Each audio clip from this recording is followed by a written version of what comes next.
The connection between philosophy and the mathematical sciences has always been very close. Plato had written over the door of his academy the words, "Let no one enter here who is ignorant of geometry." It was Aristotle who codified the basic sciences into the categories and gave them the names that we use to this day.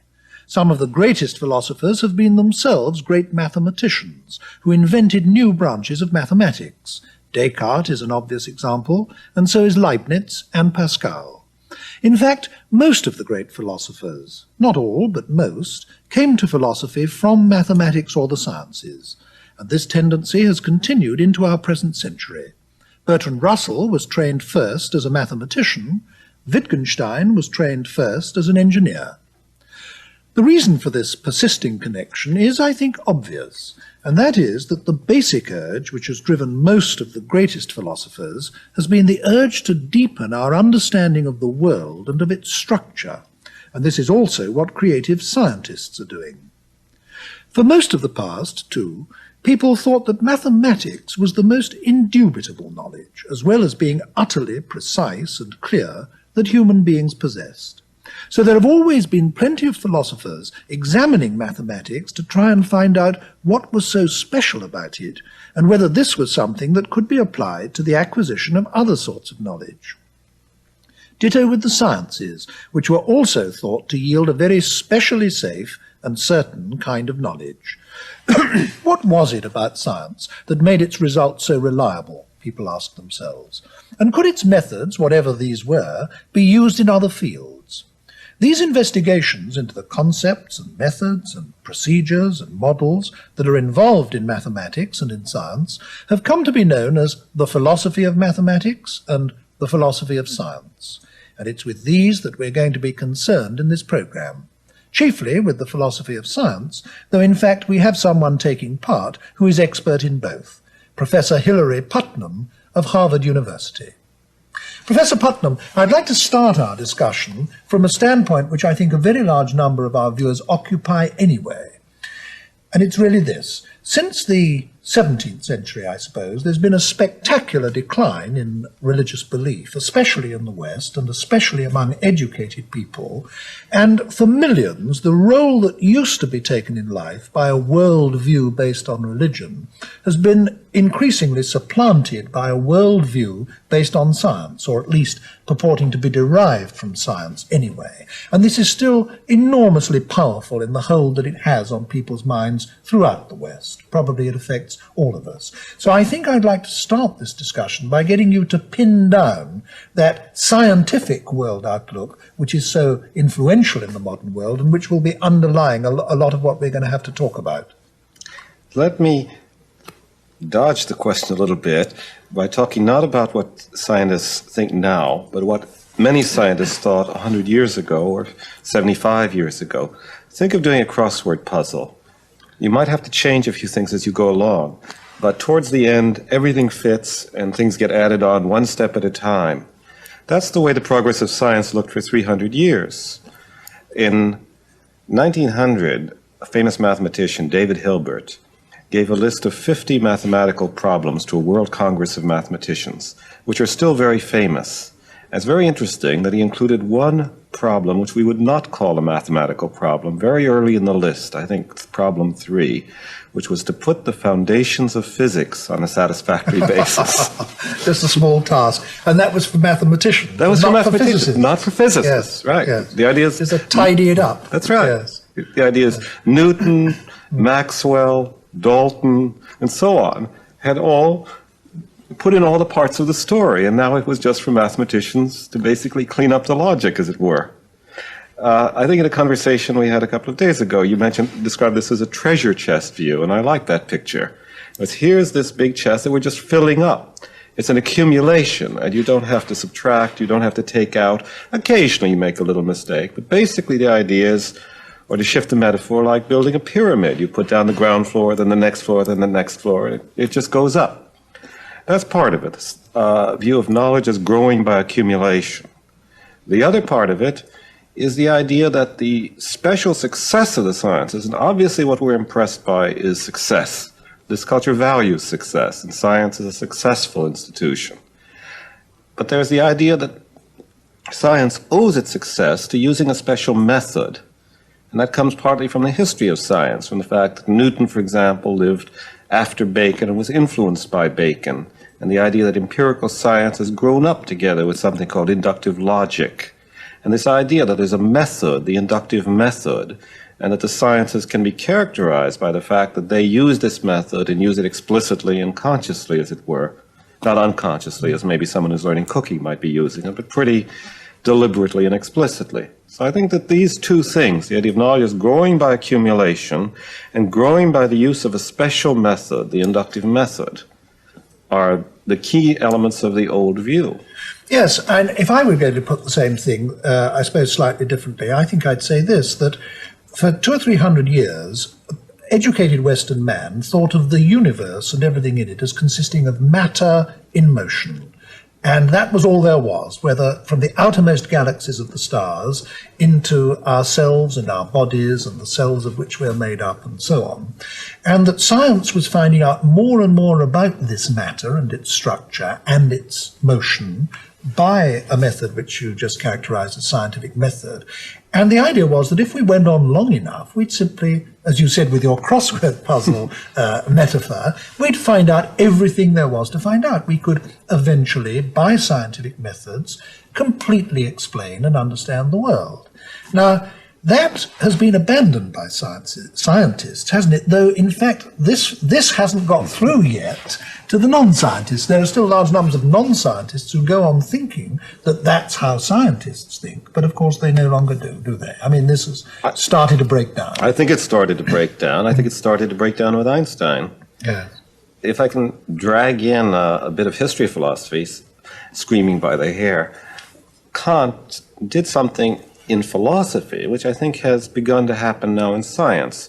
He challenged a certain view of truth. Before Kant, no philosopher really doubted that truth was simply correspondence to reality. I mean, there are different words. Some philosophers spoke of agreement. But the idea is a mirror theory of knowledge. Today, I think, Kant said, it isn't so simple. There's a contribution of the thinking mind. Sure, it isn't made up by the mind. Kant was no idealist. It isn't all a fiction. It isn't something we make up. But it isn't just a copy either. What we call truth depends both on what there is, on the way things are, and on the contribution of the thinker, the mind. I think that today scientists have come to a somewhat similar view, that is, since the beginning of the 20th century, the idea that there's a human contribution, a mental contribution to what we call truth. The theories aren't simply dictated to us by the facts, as it were. I'd like to ask you to unpack that a little, because I think that some of our viewers will find this idea a little puzzling.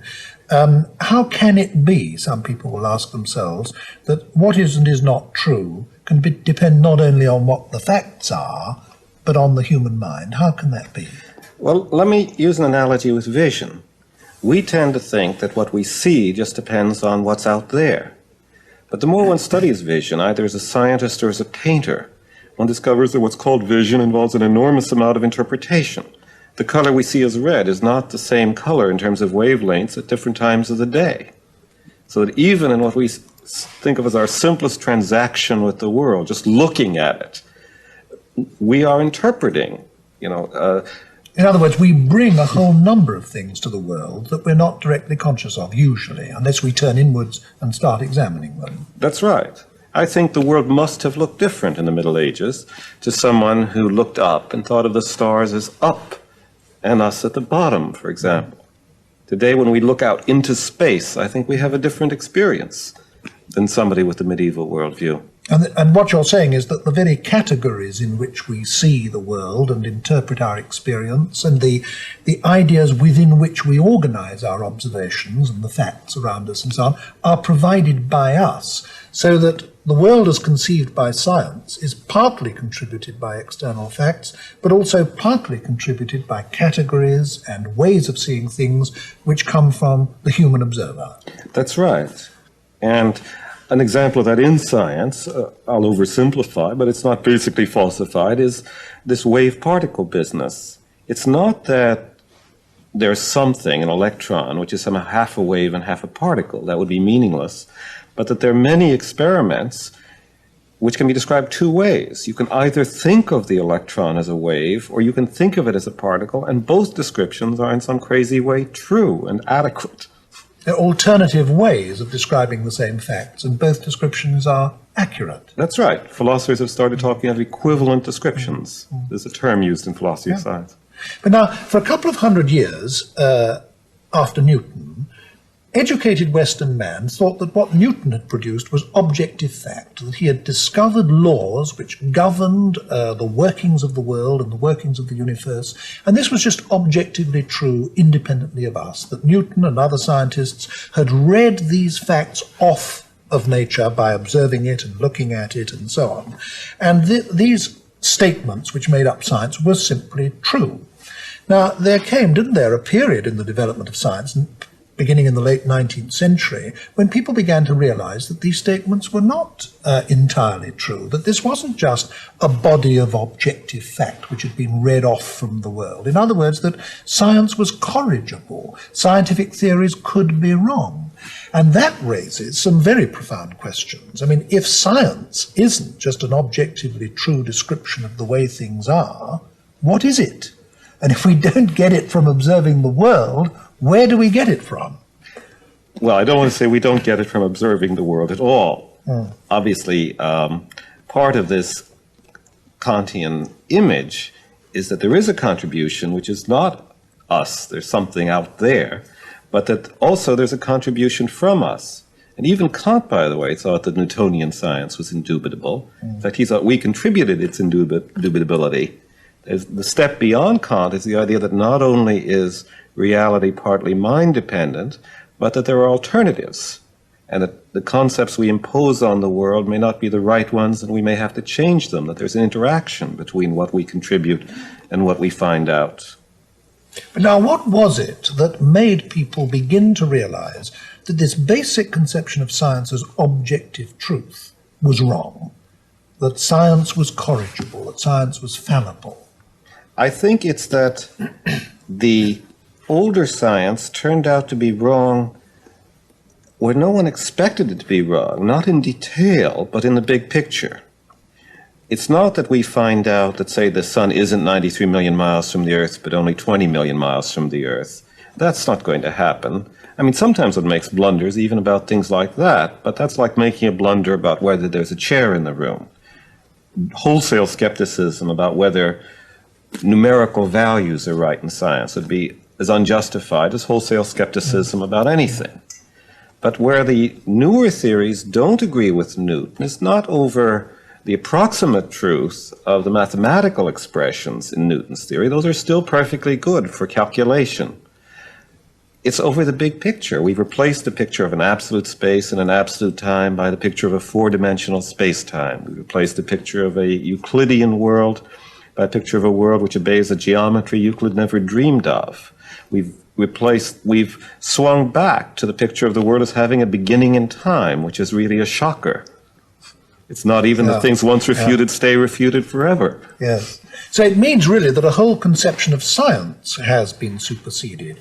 Instead of thinking of science as a body of knowledge, which is being added to all the time by further scientific work, that whole conception of science has been dispensed with, really, hasn't it? And we now think of it as a set of theories which are themselves constantly being replaced by better theories, by more accurate theories, by richer, more explanatory theories. And even the theories we now have, like those of Einstein and his successors, will probably be replaced in the course of time by other better theories by scientists yet unknown. Isn't that so? That's exactly right.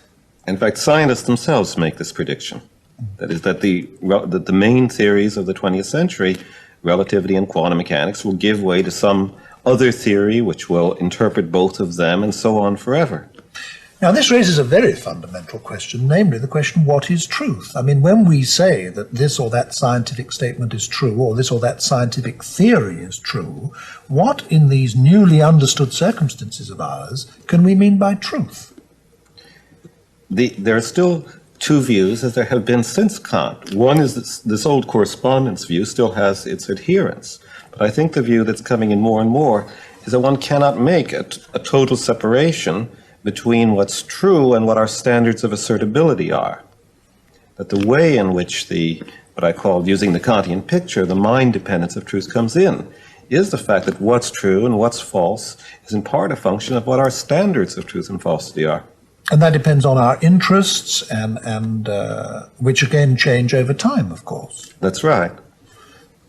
I'd like you to say a little more about this question of truth, because this again, I think, is puzzling to the layman. I think that people who are not trained in science or philosophy are apt to think that there are a certain set of facts, and a true statement is a statement that accurately describes those facts. I'd like you to talk a little about some of the difficulties that are actually involved in this. I think the biggest difficulty in science itself comes from the fact that even within one scientific theory, you often find different accounts can be given of so-called facts. This came in with the special theory of relativity, when it turned out that facts about simultaneity, whether two things happen at the same time, could be described differently by different observers. One could say Boy Scout A fired his starter's pistol before Boy Scout B. The other could say no, Boy Scout B fired his starter's pistol before Boy Scout A.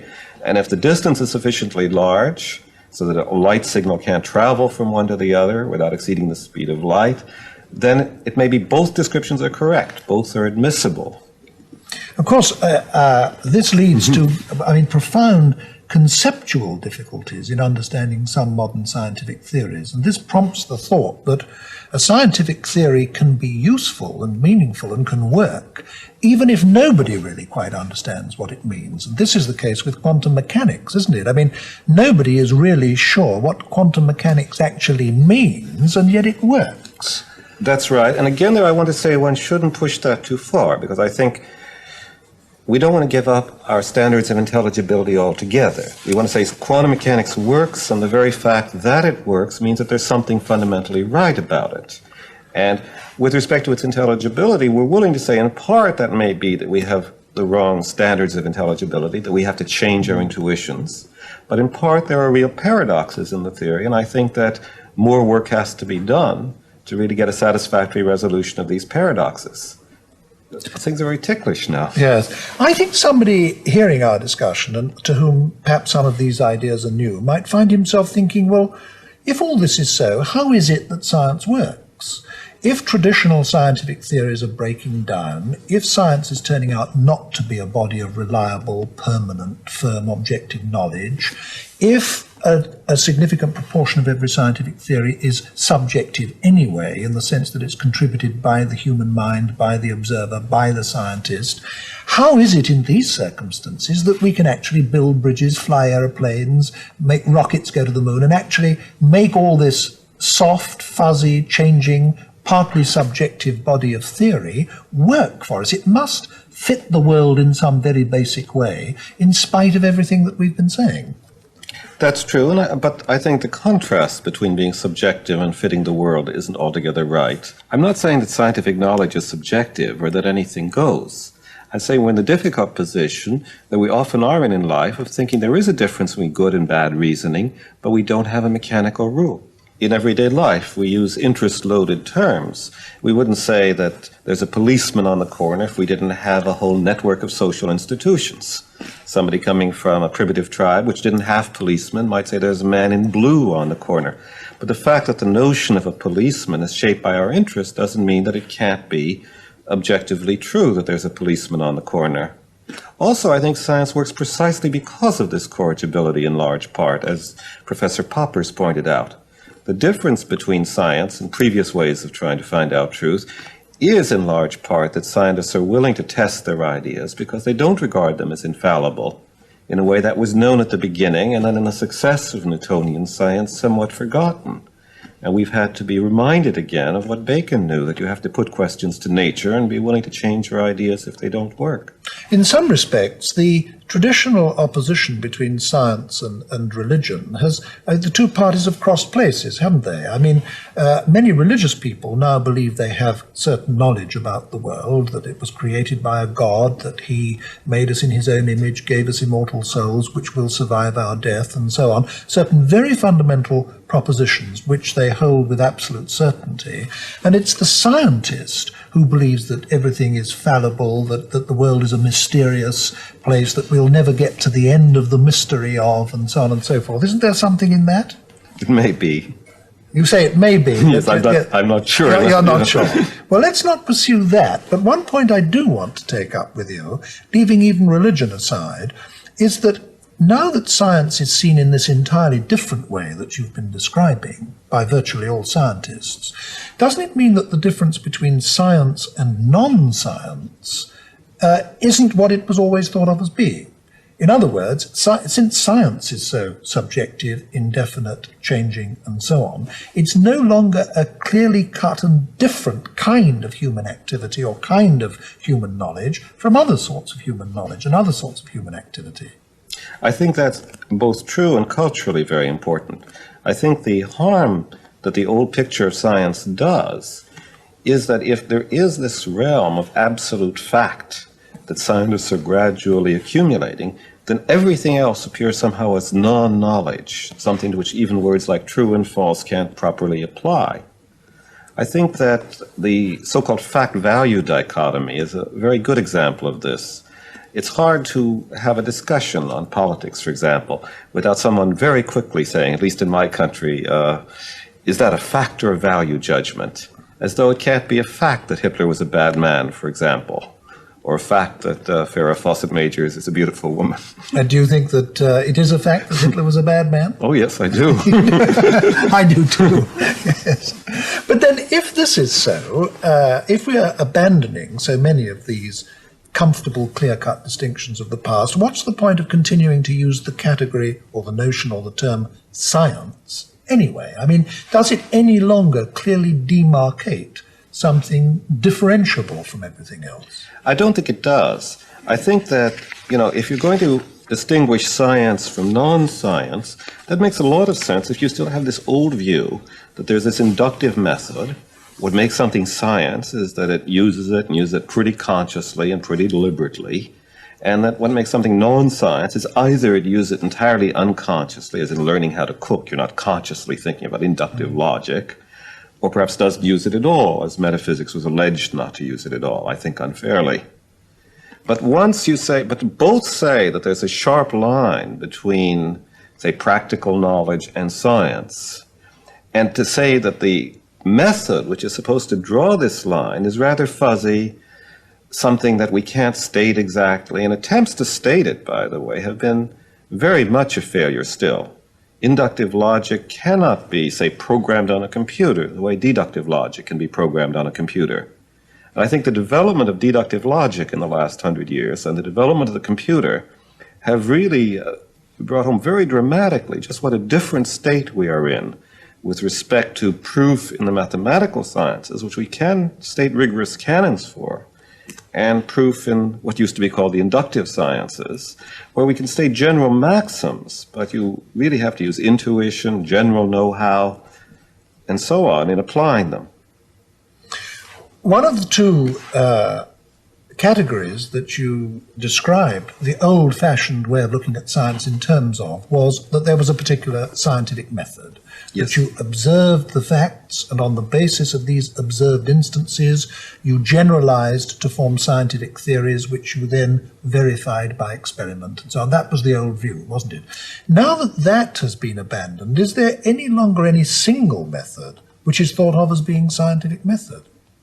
I don't think there should be. People talk of scientific method as a sort of fiction, but I think that even in physics, where you do get experiments and tests which pretty much fit the textbooks, there's a great deal that does and then a great deal that shouldn't. And I think, in fact, in the culture, I don't really believe there's an agreement on what's a science and what isn't. Any university will tell you in its catalog that there are things called social sciences, that sociology is a science, that economics is a science. I bet if you ask anyone in the physics department whether sociology is a science, he'll say no. And why will he say no? That's interesting. I think the real reason is not that the sociologists don't use the inductive method. They probably use it more conscientiously, poor things, than the physicists do. I think it's because they're not as successful. So in other words, science has become almost a name for successful pursuit of knowledge. That's right. Yeah, yeah. Well, now, I think you've given a very, very good description of the way in which this age-old view of what science was has broken down in our century and been replaced by something much more fluid and perhaps much more difficult to get hold of. But you have, I think, described it very clearly. Can we now come, against this background, to what philosophers of science are actually doing? You are a philosopher of science. What do you and your colleagues do? Well, part of what we do, which I won't try to describe on this broadcast, is fairly technical investigation of specific scientific theories. We look at quantum mechanics very closely. We look at both to learn what lessons we can from it for philosophy and to see what contributions we can make as philosophers to clarifying its foundations. We look at relativity theory very closely. We look at Darwinian evolution very closely, and so on. This is the part of philosophy of science that provides the data for the rest. But much philosophy of science shades over into general philosophy, and I think the best way to describe it is in terms of what we've been talking about. That is, each of the issues we've been talking about divides philosophers of science. There are philosophers of science who have a correspondence view of truth and try to show this can be made precise, that the objections can be overcome, you can still view science somehow in the old way, and there are others who try to sketch what another view of truth would come to. There are philosophers who still think there is an inductive method that can be rigorously stated and who work on inductive logic. And by the way, I think it's important that there should be, because we won't make progress to trying to state the inductive method if there aren't, and that there are others who view the development of science more culturally, more historically, and there are people like myself who have a sort of in-between position. I think there's something to the notion of a scientific method, there are clear examples, but that it's more or less a continuum, that you mustn't think of it as a kind of mechanical rule, an algorithm that you can apply to get scientific knowledge. So that I'd say each of these issues, the nature of truth, the nature of the scientific method, whether there's any necessary truth in science, anything conceptual contribution which is permanent and can't be subject to revision is a big question. And who are you, plural, doing all this work for? I ask that. I don't ask that in an irreverent way, but what I have in mind is this. I've myself taken part in attempts to bring scientists and philosophers together for discussions of precisely the issues that you've raised. And these attempts have usually failed, and failed for the same reason, namely that the scientists lose interest. They go back to their laboratories and get on with doing more science, and the great bulk of working scientists, it seems to me, don't in fact take very much of an interest in the issues that you've been talking about.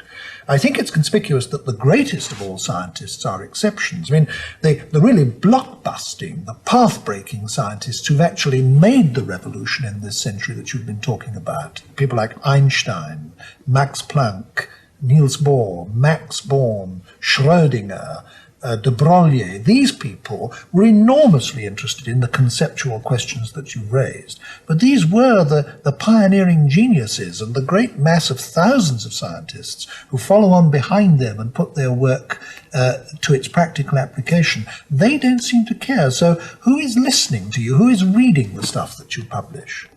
Well, I'd say, first of all, I think we are basically writing for the philosophically interested layman, for the reader of philosophy. I don't view philosophy of science as giving direct advice to scientists, just as I think moral philosophers are ill-advised to think that they're giving at least immediately current contemporary advice on how to live your life or what bills to pass in Parliament. On the other hand, I do think that scientists tend to know the philosophy of science of 50 years ago. And perhaps this is the bad thing, that is, perhaps this time lag, this culture lag, has some value in weeding out what they shouldn't pay attention to. I mean, it's annoying to a philosopher to encounter a scientist who's both sure that he needn't listen to any philosophy of science, and then who produces verbatim ideas which you can recognize as coming from what was popular in 1928. And is there a direct parallel here between what you're saying about scientists and Keynes, the economist Keynes's famous remark that nearly all businessmen who thought that they were indifferent to airy-fairy economic theory were in fact the slaves of the economic theorists of yesterday, of a previous generation? That's exactly true. I suppose another parallel one could make would be to say that the account that ordinary language users give of language and their use of language would be extremely unsophisticated, simply because they take it for granted and have never thought about it. That too would probably apply to the account that most scientists would give of what they were doing when they were doing their science. That's right. That is, it's a mistake to think that merely because one practices an activity, one can give a theory of it. Mm-hmm.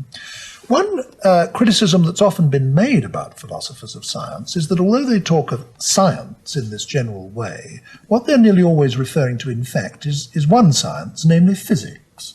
Now, it's true, isn't it, that the science in which the most exciting developments have probably taken place in the last 20 years anyway has been not physics but biology.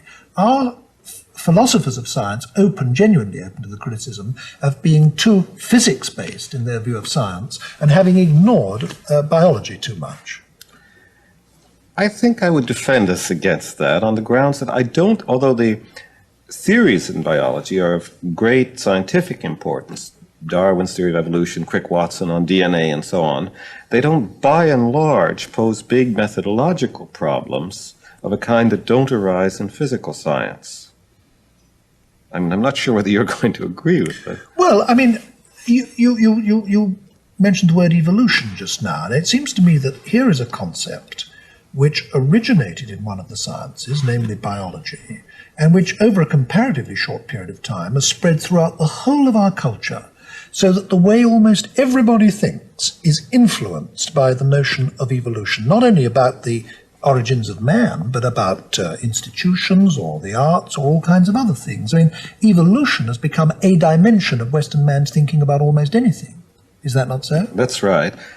And perhaps there has not been enough attention to this theory, though what strikes me as interesting is that the possibility of explanations of what we think of as the biological kind, explanations in terms of function rather than in terms of the building, physics and chemistry, what you're made of, have come under more attention recently as a result of computer science. Now this does raise something I'm particularly interested in when you talk of computer science, and that is the interaction between our technology, in the case of computers, and philosophy. Not just science and philosophy, but technology and philosophy. I mean, computers were originally constructed on the basis of a self-conscious analogy with the human mind, weren't they? But as they became more and more sophisticated, we began to learn things from them about the human mind. So our construction of computers and what they then tell us about ourselves seems to actually proceed by interactive growth. Isn't that so? That's right. And today, this is one area, by the way, in which philosophers are in close contact with scientists. That is, the fields of linguistics, cognitive psychology, computer science, and philosophy of language today interact constantly. People send papers to one another, not because someone tells them to. There are conferences at which specialists in these fields meet together, again, not because someone decided there should be some cross-fertilization. The interesting thing about the computer case, if I can stick with it for a moment, is one might have thought that the rise of the computer would encourage a certain kind of vulgar materialism. The idea, so after all, we are machines, so after all, everything about us can be explained in terms of physics and chemistry. Paradoxically, the real effect of the computer on psychology and on philosophy of mind has been a decrease in that kind of reductionism. See, the thing about the computer is that when you work with computers, you very rarely have to think about their physics and chemistry. There's a distinction that people draw between their software, meaning their program, their instructions, their rules, the way they do things, and their hardware. And generally you ignore their hardware. You talk about computers at the software level, and you wouldn't really be able to explain what they do in a way that would be of any use to anyone in terms of the hardware level. There is a kind of emergence here, although it's not a mystical kind of emergence. It's not that they're violating the laws of physics. It's just that the level of, at higher level facts about organization have a kind of autonomy. You'd say the fact that it's following this program explains why it does this, and I don't need to know how it's built. I only need to know it can be built in such a way that it will follow this program. This is a return to a view if you apply this to the mind, it suggests a return to a view of the mind that I associate with Aristotle. There's the view that we are not ghosts in a machine, not spirits which only temporarily embodies, but that the relation between the mind and the body is a relation of function to what has that function. Aristotle said if you use the word soul in connection with an axe, and of course he said you don't, you'd say the soul of an axe is cutting. And he said the soul of the eye is seeing. And he thought of man as a thing that thinks. Yes, you're talking now of the alternative to materialism and, say, a religious view that this gives us. Puts me in mind instantly of the most significant of all the materialist philosophers in the modern world, namely Marxism, which after all is the official state philosophy of about a third of mankind, as we sit here discussing this. Marxism claims to be scientific, and this is a very important thing about it. Is there a significant Marxist contribution to the philosophy of science?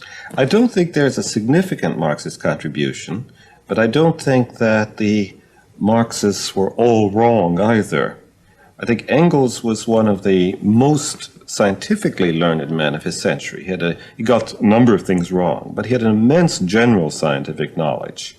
And Dühring, his big book on philosophy of science, although it contains some rather strange ideas, some of which he gets from Hegel, by the way, is on the whole a sensible book on philosophy of science, among other things. On the other hand, it's not specifically Marxist. I'd say that Engels' views in philosophy of science are in large part influenced by the standard philosophy of science of the time. They're a fairly sophisticated, inductive account. And what about subsequent Marxist thinkers who also had some pretension to be philosophers, like Lenin, for example? Well, I think they're uneven. Lenin, I think, is on the whole one of the worst. He says, for example, the theories are copies of motion. I mean, there you have the copy theory of science just copying off the reality in its crudest view. Mao is more sophisticated. Mao is very influenced by John Dewey, who was widely read in China in the 1920s. Do you think it's actually made a contribution to the subject as it is today, or not really? I think that it anticipated, it perhaps might have made a contribution if people had been less ideologically divided, because I think non-Marxists could have learned. The Marxists were among the first people to try to somehow combine a realist view with a stress on practice, with a stress on corrigibility. And they were very hostile to the notion of a priori truth. And today many mainline philosophers of science are very hostile to a priori truth. As it is, they play somewhat the role in philosophy of science, I think, that Keynes said they play in economics. He described Marx as one of his sort of underground predecessors. Yes. When I was introducing this program, I mentioned not only the philosophy of science, but also the philosophy of mathematics. And before we close, I would like us to say something about that anyway. I suppose one can really say that the central problem in the philosophy of mathematics is a direct parallel to the central problem in the philosophy of science, namely, how does it fit the world? With science, it's how does science fit the world? In mathematics, it's how does mathematics fit the world? Is that right? That's right, and it's even worse, because if you're trying to defend a copy view, a correspondence view of truth in empirical science, you can answer the question, well, how do we build up this picture in such a way that it corresponds? By saying we have sense organs. As I mentioned before, that's not a total answer because there's a tremendous amount of interpretation involved in simple seeing and simple hearing. But if you're talking about numbers and sets, and someone says, okay, if mathematical knowledge is simply some kind of a copy of the way numbers are and the way sets are and the way other abstract objects that mathematicians study are, the question then, what sense enables us to see how they are? What is a number? Yes. A deeply problematic question, but still an important one. That's right. And on the other hand, I don't want to say that the anti-correspondence view has it very easy either. It seems to me that mathematical knowledge is a real puzzle. And I think that philosophers should concentrate more on philosophy of mathematics than they do now, because it seems to be an area where no theory works very well. Isn't there another very important parallel between mathematics and science? I mean, throughout the history of science, one of the conflicts has been between one camp who thought that it was all about objects in the world which existed independent of human experience, and another camp which thought, no, it's human beings and observers who actually contribute most of this. And as you pointed out much earlier in our discussion, the truth is almost certainly a combination of both. There is a long-standing dispute in mathematics, isn't there, between one body of people who think that mathematical knowledge is something that's, so to speak, inherent in the structure of the world, and we derive it from the world by experience and observation, and another body of mathematical thought that says, no, no, no, mathematics is a creation of the human mind, which we then try to impose on reality, like a grid, as it were, on a landscape. Isn't that so? That's right. The latter story is attractive because of the sense organ problem, but it doesn't seem to work either because it seems that we're not free to impose any mathematics or any logic we want. Almost anyone would admit that at least you have to be consistent. And what's consistent and what isn't somehow something we can just make up or decide. As when we try to stress conventionalist accounts, subjective accounts, we come up against the objectivity of mathematics. When we try to stress the objectivity of mathematics, we come up against another set of problems. I think we can learn a lot more than we now know about human knowledge and about scientific knowledge by going further into this area. Talking of where we're going from where we are, so to speak, I think the most interesting way in which you could end this discussion, Professor Putnam, would be by talking about what you regard as the most interesting problem areas of the moment, and therefore, I take it, the most likely growth areas for the immediate future in both of the subjects we've been discussing, philosophy of science and philosophy of mathematics. Okay, I think that if I'm allowed to confine my prediction to the immediate future, because we know that long-run predictions are always false, but in the immediate future, I would expect philosophy of mathematics to be a growth area and philosophy of logic. I would expect philosophy of physics, I think, to decline somewhat from its central place in philosophy of science, although I think part of it touches philosophy of logic. The question, the astounding suggestion, has actually come forward in connection with quantum mechanics that we may have to change our logic, our view of what the true logical laws are, in order to really understand how the world can be quantum mechanical. And I think this side of philosophy of quantum mechanics that touches philosophy of logic will be a hot discussion area. But more generally, I think areas which we almost don't think of as philosophy of science that become philosophy of language and philosophy of mind, like these questions about computer models of the mind, computer models of language, and these more general questions about theories of truth, the nature of truth, the nature of verification, how science can be objective even though there's not a rigorous scientific method. I think these questions will continue to be the staples of the field. One thing that worries me about this whole area is its relationship to the educated layman, I mean, which in a sense is the person our discussion has been for. After all, it's now over 70 years since the 25-year-old Einstein published the theory of relativity, and I'm sure you'll agree with me that it's true to say now that the great majority of educated people with higher educations, university degrees and so on, still have scarcely any idea of what this is all about, and it's done very little to actually influence their view of the world. Isn't there a danger that now science and mathematics are simply racing ahead, and the whole new range and world of insight that is giving us into the universe in which we live simply isn't filtering through to the non-specialist, or not filtering through anything like fast enough?